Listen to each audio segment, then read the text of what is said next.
Hello everyone.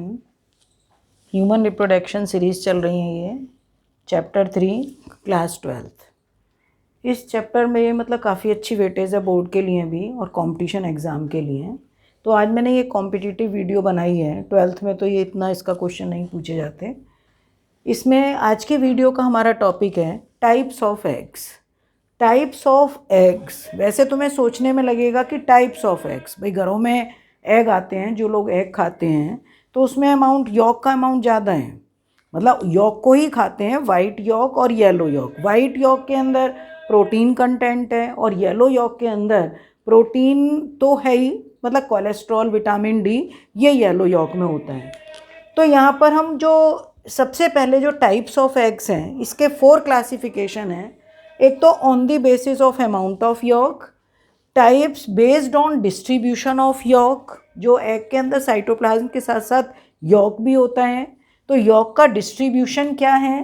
Third classification है based on presence और absence of shell, और fourth classification है types on the basis of, मतलब जो एग्स टाइप्स हैं on the basis of type of development. Development किस type का है। अब सबसे पहला हमारा क्लासिफिकेशन है कि on the basis of amount of yolk, yolk egg के अंदर यॉक का अमाउंट कितना है, उसमें ये 4 टाइप्स हैं। इसके ये 4 टाइप्स हैं। First alecithal, alecithal. Second is microlecithal, microlecithal. Third is mesolecithal, sorry ये mesolecithal. And fourth one is polylecithal. Polylecithal, या हम इसको क्या बोलेंगे, मैक्रोलेसिथल। ये जो क्लासिफिकेशन है on the basis of amount of yolk. Alecithal, alecithal का मीनिंग विदाउट यॉक, यॉक है ही नहीं, विदाउट यॉक। इसका एग्जाम्पल आएगा ह्यूमंस, मतलब ह्यूमन बीइंग। फीमेल के अंदर एग्स का जो फॉर्मेशन होता है उनमें यॉक नहीं होता, alecithal. Microlecithal, less amount of yolk, इसमें लेस अमाउंट ऑफ यॉक।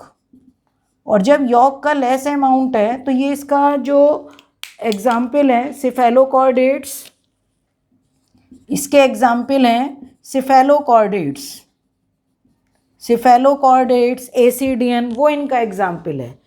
मीजोलेसिथल का meaning moderate amount of yolk, moderate amount of yolk. और मॉडरेट अमाउंट ऑफ यॉक, इसमें एग्जाम्पल इसमें मोस्टली आता है frog, amphibians, moderate amount of York.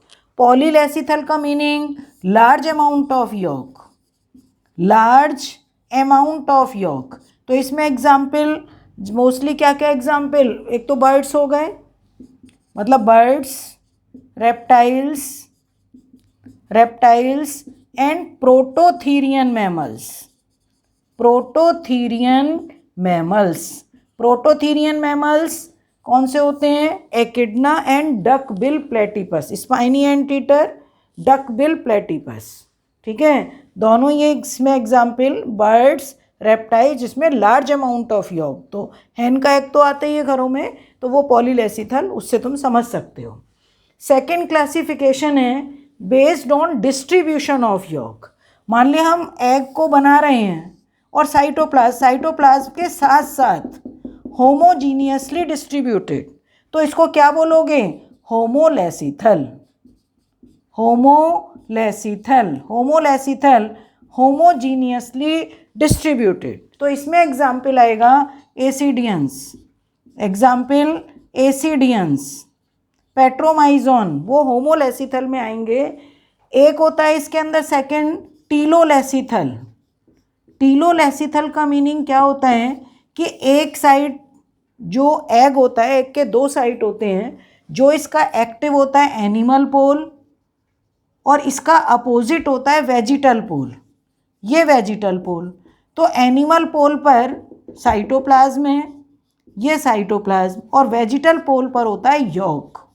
मतलब एक पोल पर, एक साइड में एक पोल पर यॉक है और दूसरी साइड साइटोप्लाज्म है। तो ये एग्जाम्पल मोस्टली जो टीलोलेसिथल है वो रेप्टाइल्स के अंदर, एम्फीबियंस के अंदर और जो प्रोटोथीरियन मैमल्स हैं उनके अंदर ये होगा, ये टीलोलेसिथल। टीलोलेसिथल यहाँ पर अगर हम फ्रॉग के एग को कभी देखने को मिले तुम लोगों को भी, फिर मतलब बरसात के दिनों में, तो ये हाफ वाइट और हाफ ब्लैक होते हैं। क्यों? क्योंकि यॉक इनमें एक साइड होता है। ठीक है, अगला नेक्स्ट है इसमें सेंट्रोलेसिथल। सेंट्रोलेसिथल का मतलब सेंटर में यॉक है और चारों तरफ इसके साइटोप्लाज्म। तो मीरोब्लास्टिक क्लीवेज भी मीरोब्लास्टिक होगा जब मैं बाद में पढ़ाऊंगी इसे। तो इसमें ये इंसेक्ट के केस में, इंसेक्ट क्या मैंने इसको बोला, सेंट्रोलेसिथल। तो क्लासिफिकेशन में यहाँ पर 3 आए हैं, होमोलेसिथल, टीलोलेसिथल, सेंट्रोलेसिथल इंसेक्ट के केस में। थर्ड इसका क्लासिफिकेशन बेस्ड ऑन प्रेजेंस और एब्सेंस ऑफ शेल। एग के ऊपर अगर हार्ड शेल, मतलब ये हार्ड कैल्शियम कार्बोनेट की शेल है और लार्ज अमाउंट ऑफ यॉक है जिसकी हेल्प से बेबी बनते हैं, तो ये कहलाएंगे शेल्ड एग क्लिडोइक।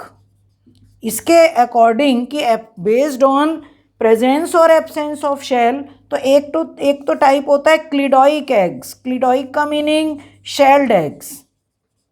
तो शेल्ड एग्स में यहाँ पर शेल्ड एग्स में एक तो रेप्टाइल्स के एग्स हो गए, रेप्टाइल्स के, बर्ड्स के और प्रोटोथीरियन मैमल, यूथीरियन नहीं, प्रोटोथीरियन जो एग लेइंग मैमल होते हैं, अभी मैं नाम बोल के चुकी हूँ, echidna, spiny anteater and duckbill platypus, ornithorhynchus, prototherian mammals.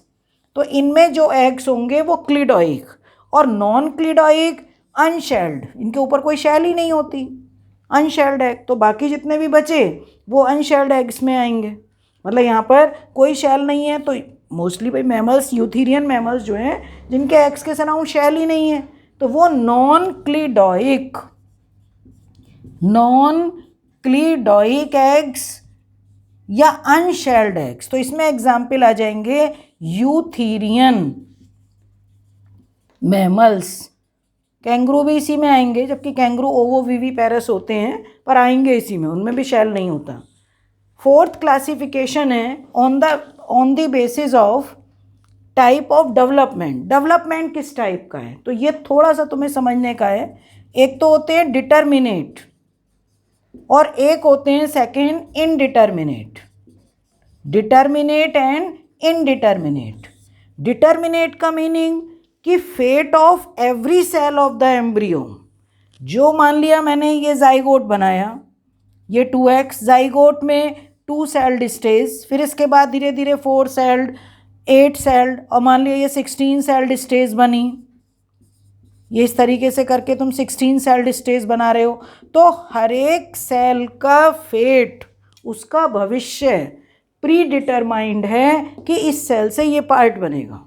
मान लिया फेस का बनना है, हाथ बनने हैं, फिंगर्स बनने हैं, हर एक सेल का फेट डिटरमाइंड है। और इसमें अगर कोई भी सेल डेवलपमेंट के समय कोई भी सेल अगर लूज हो जाती है या किसी तरीके से ख़राब हो जाती है, डेड हो जाती है, तो उस ऑर्गेनिज्म का या उस एनिमल का वो पार्ट नहीं बनेगा। Fate of every cell is determined before, मतलब at the time of development, before birth. तो जब बेबी बनेगा तो बेबी का हर एक पार्ट किस सेल से बनेगा पहले से डिटरमाइंड है। तो इसमें एग्जाम्पल जैसे मॉलस्क्स हो गए, इकाइनोडर्म्स हैं, मॉलस्क्स, इकाइनोडर्म्स, एनीलिड्स, इकाइनोडर्म्स, इनके अंदर डिटर्मिनेट, इकाइनोडर्म्स नहीं, मॉलस्क, एनीलिड्स, आर्थ्रोपोड्स, इकाइनोडर्म्स तो फिर हायर में आ जाता है। ठीक है, डिटर्मिनेट। इनडिटर्मिनेट का मीनिंग फेट ऑफ मतलब fate of every cell of embryo is not determined. मान लिया ह्यूमन के केस में ही है, ह्यूमन के केस में ये ब्लास्टोसिस्ट स्टेज आ गई और ब्लास्टोसिस्ट स्टेज में बाहर की है ये ट्रोफोब्लास्ट, अंदर का इनर सेल मास, ये इनर सेल मास, धीरे धीरे इनर सेल मास, क्योंकि इनर सेल मास क्या होता है कि ये एम्ब्रियो प्रॉपर, भाई एम्ब्रियो इससे ही बनना है, बेबी इससे ही बनना है। अगर इसकी और डिवीज़न हो रही हैं, 64 सेल हो गई और डिवीज़न हो रही हैं, और थोड़ी सी सेल्स कभी कभी ऐसा भी होता है कि सेल्स जो है ख़राब हो गई हैं, वो मतलब ब्लीडिंग में बाहर आ जाती हैं, बॉडी से बाहर आ जाती हैं, तो बेबी के ऊपर ऐसा कोई हार्म नहीं होता जब तक कि बहुत ज़्यादा बड़ा मास रिलीज मतलब ना निकले, सीक्रेट ना हो। तो उस केस में कई बार ये होता है कि ये इनडिटर्मिनेट, फेट पहले से कोई डिटरमाइन नहीं है, सेल डिवाइड करती रहती हैं और बेबी का डेवलपमेंट होता है, बेबी का फॉर्मेशन होता है। तो ये हैं सारे टाइप्स ऑफ एग्स। और मोस्टली जो एनसीईआरटी में हम पढ़ते हैं केवल ह्यूमन के केस में एलेसिथल। कभी कभी कंपटीशन में आता है, 4 ऑप्शन होते हैं कि ह्यूमंस के केस में eggs are first option alecithal, microlecithal, mesolecithal, polylecithal, तो हम टिक करते हैं एलेसिथल। पर कभी कभी ऐसा भी होता है कि एलेसिथल उन्होंने नहीं दे रखा है, तब माइक्रोलेसिथल पर भी टिक कर देते हैं। ठीक है, क्योंकि very very very very small amount of York, ज़्यादा यॉक तो बिल्कुल होता ही नहीं है उनमें। जो डेवलपमेंट है वो मदर से ही होता है, बेबी का डेवलपमेंट, एग से तो कोई न्यूट्रिशन मिलता ही नहीं है। ठीक है, तो इस वीडियो में डिफरेंट टाइप्स ऑफ एग्स। ठीक है बेटा, ओके, थैंक यू।